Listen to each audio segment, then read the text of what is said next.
October 6, 1939.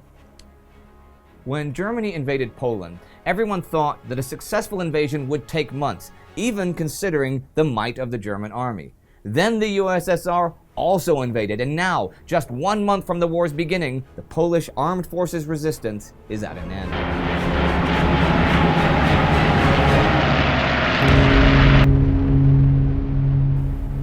I'm Indy Neidell.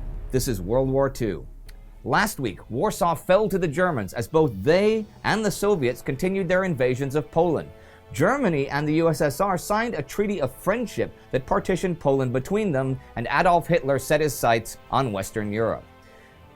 Oddly enough, as of this week, Western Europe kind of now included Poland. On September 30th, a new Polish government was set up in exile in Paris. Władysław Raczkiewicz is the new president, and General Władysław Sikorski, commander-in-chief of the armed forces and prime minister. Around 100,000 Polish troops managed to escape into either Hungary, Romania, or the Baltics, despite the efforts of the Russians and Germans. Now, I mentioned 2 weeks ago that the Polish government had crossed into Romania and been interned. That was because by issuing a proclamation for Poles to continue the fight and head to France, they were technically a belligerent regime on Romanian territory. And when the Germans protested, the Romanians complied with international law rather than risk German intervention. With now former President Ignacy Mościcki under house arrest, there was a real risk that Poland would be stuck without a government, and a German puppet regime would be recognized by neutral nations. Mościcki nominated Raczkiewicz, and the first Paris meeting of the government in exile was held October 2nd. Bucharest itself was flooded with Polish refugees, but most Romanian officials were pretty well disposed toward them. To leave Romania, though, you'd need a passport, so the Polish embassy was working overtime, and an exodus of Poles towards Yugoslavia or across the Black Sea to points further was beginning. On October 5th, Raczkiewicz sent a message to the Polish people.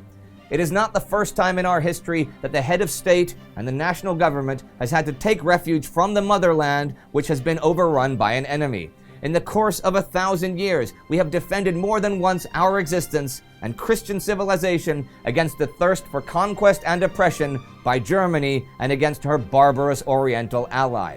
I profoundly believe that the heroic contribution of Poland to the Anglo-French coalition war will not be in vain. It will result in final victory. And speaking of the Orient and victory, those two words were quite topical this week. In China, the first battle of Changsha ended this week. This was the first major battle of the Second Sino-Japanese War, the war between China and Japan, has been going on the past 2 years, to fall within the scope of this channel. That war is considered by many to be part of the Second World War, though Japan was not allied with Germany or anything. But the war in Europe and the war in East Asia were affecting each other as the Soviets were dealing with both the Japanese and the Germans. After a couple of years of fighting, the Chinese war had become kind of a stalemate, but the Chinese army had just had a big morale boost when the Russians and Mongolians badly defeated the Japanese at the end of August, as we saw last month. And a successful attack on the Chinese now would in turn be a much-needed morale boost for the Japanese army. And the Soviets and Japanese had recently signed an armistice, so the Japanese could put them out of the picture for the time being and focus on trying to beat the Chinese and then installing a puppet government in central China, much as they had already done in Manchuria. Japanese forces were converging on Changsha by mid-September, and the battle began September 17th. Side note here, the attacks would include poison gas. The Japanese had not signed the Geneva Protocol. By September 23rd, the Chinese had been driven from the Xinjiang River region, and Changsha had been surrounded on 3 sides. By the end of September, advanced Japanese troops had reached the outskirts of the city, but they had taken heavy casualties and were in danger of overstretching their supply lines, which were being constantly harassed and were possibly in danger of being cut altogether, so they withdrew. The Chinese pursued them straight away and began a general counterattack October 3rd. Japanese General Yasuji Okamura ordered the whole offensive called off. The Chinese shot down the plane carrying the order. By the week's end, the Japanese were being destroyed and were in full retreat northward over the Miluo River. Within days, the Chinese will have retaken the territory they'd lost in Hunan, Hubei, and Jiangxi provinces. Changsha was the first major city that had managed to repel the Japanese advances. As you can imagine, it was a big boost for the Chinese nationalists, and the Japanese were foiled, for the time being, from consolidating their gains in southern China. But in Europe, the Polish army's resistance was coming to an end as the Germans and Russians consolidated their gains. Admiral Unrug's garrison on Hel Peninsula finally surrendered to the Germans. On the 30th, a series of landmines were detonated. This nearly cut off the peninsula from the mainland. Unrug was determined to fight, even after the surrender of Warsaw last week. But as October rolled in, he realized it was futile. The garrison surrendered October 2nd. On the 3rd, the last significant Polish units surrender near Luk. The Germans have taken 700,000 prisoners of war, and the Soviets 200,000. Polish casualties are heavy, an estimated 70,000 killed and 133,000 wounded. The Germans have 10,000 dead and 30,000 wounded. The available casualty estimates from the Soviet invasion are chilling. The Red Army is said to have lost 996 men killed and 2,002 wounded, while the Poles are said to have suffered 50,000 fatalities without any figure for the wounded. Such a figure can perhaps only be explained by executions. I'm going to throw in another quote here about the German invasion that's pretty interesting. Although tank units have played a notable part in the campaign, it is interesting to note that the contemporary German official appreciations lay more stress on the traditional style infantry battles. The tank forces are seen at this stage, except by enthusiasts like Guderian, as little more than useful auxiliaries who can help the infantry do the real work. A day after the main fighting ended, Adolf Hitler issued an amnesty order to German troops who had killed prisoners or civilians, presuming that they had acted from bitterness over atrocities committed by Poles. The next day, the 5th, at the Victory Parade in Warsaw, Hitler said to the assembled foreign journalists, "Gentlemen, you have seen the ruins of Warsaw. Let that be a warning to those statesmen in London and Paris who still think of continuing the war." Okay, that was to journalists. The day after that, as the week ended, Hitler had a major speech to the Reichstag. He talked then of his desire for peace with Britain and France. He says he has no war aims against them, and up to now has only corrected the unjust Versailles Treaty. He blames warmongers like Churchill for the current state of affairs, and even calls for a conference to resolve their differences. British Prime Minister Neville Chamberlain says that to consider this would be to forgive Germany for its aggression.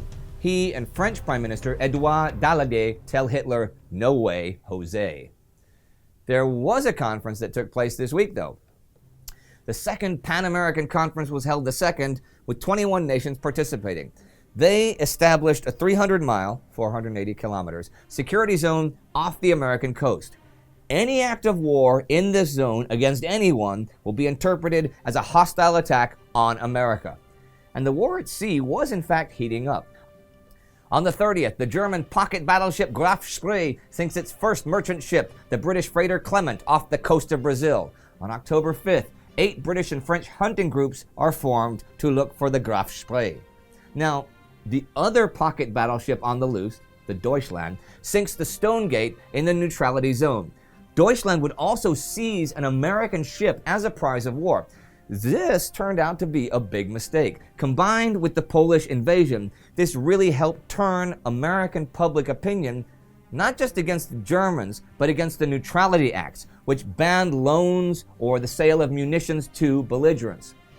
Early next month, this will help result in President Franklin Roosevelt getting a new Neutrality Act passed that allows the arms trade with belligerent nations, read Britain and France, on a cash and carry basis. The recipients would have to use their own ships, pay immediately in cash, still no loans, and assume all transportation risk. American shipping was forbidden from entering the war zone. And here are some notes to end the week. On the 2nd, the Soviets threaten an occupation if they don't get to use military bases in Latvia. 3 days later, the Latvians and the Soviet Union sign a 10-year mutual assistance pact. The Soviets can have 25,000 men on Latvian bases. This follows a similar agreement signed with the Estonians last week. Lithuania is now pressured to do likewise, but they're reluctant. And as the week ends, the Finns mobilize their standing armed forces. More about why next week. So this week is now at an end, as is Polish armed resistance to the invaders. Well, in Poland that is, because there is now a Polish government in Paris to continue the fight. Chinese resistance scores a big victory over the Japanese, and American resistance to the German naval campaign grows stronger. And Hitler issued an amnesty for those of his men who had killed civilians or prisoners of war. We've seen that there had been a lot of that this first month of the war. You may think, though, that the issuing of such an amnesty means that those killings are only in the past tense. They are not. They very much continue day after day after day. Please join the TimeGhost Army and support the effort to make even more content like this. Every dollar counts. See you next time.